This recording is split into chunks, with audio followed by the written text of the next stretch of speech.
আমি বলছি না, এই সময়টা আপডেটটা বলছি।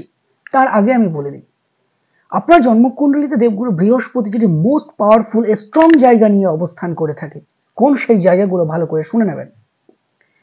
আপনার জন্মকুণ্ডলিতে দেবগুরু বৃহস্পতি যদি লগ্নে, পঞ্চমে, নবমে এবং চতুর্থ, সপ্তম, দশম, একাদশে অবস্থান করে এবং সেই জায়গাটা আপনার জন্মকুণ্ডলিতে যেভাবে গিয়ে দেবগুরু বৃহস্পতি অবস্থান করে আছে, সেই ভাবটি যদি দেবগুরু বৃহস্পতির শুভ ভাব হয়, বা আপনার জন্মকুণ্ডলিতে এই দেবগুরু বৃহস্পতি যদি শুভ নক্ষত্রে অবস্থান করে, তাহলে এই যে দেবগুরু বৃহস্পতি আপনার একাদশ থেকে দ্বাদশ ভাবে এসে অবস্থান করবে, সে জায়গাটা কিন্তু ততটা খারাপ ফল দিতে পারবে না, অর্থাৎ ভালো ফল দেবে। এবার মূল আলোচ্য বিষয় আমরা প্রবেশ করবার চেষ্টা করি। আমরা ইতিমধ্যে প্রত্যেককে জানি, আপনারা প্রচুর সংখ্যক মানুষ আমার কর্কট রাশির আগের ভিডিওটা আপনারা দেখেছেন। কর্কট রাশির জাতক বা জাতিকাদের জন্য মোস্ট পাওয়ারফুল একটা প্ল্যানেট কিন্তু এই জুপিটার, যে গ্রহটা আপনার ষষ্ঠ এবং একাদশ ভাবের মালিক, ক্ষমা করবেন, নবম ভাবের মালিক।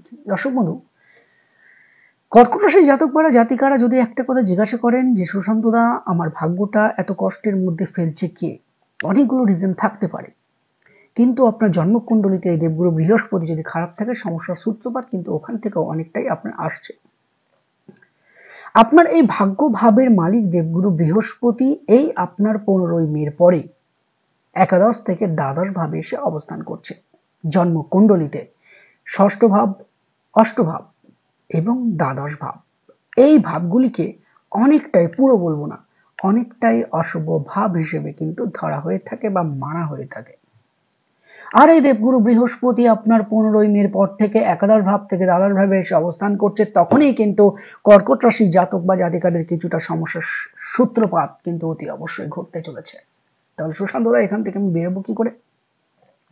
অবশ্যই জানাবো।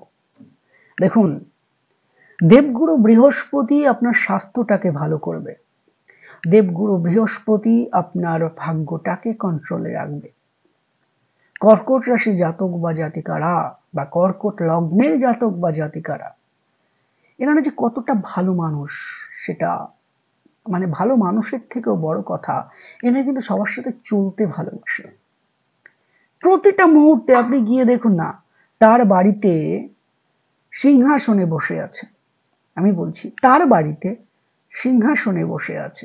সে একটা গেছে তার রিলেটিভের বাড়িতে, সে অতীব গরিব, অর্থ টাকা পয়সা নাই, কিন্তু সেই মানুষটা সেই গরিবের বাড়িতে গিয়েই কিন্তু মাটিতে বসতে একটু দ্বিধাগ্রস্ত হবে।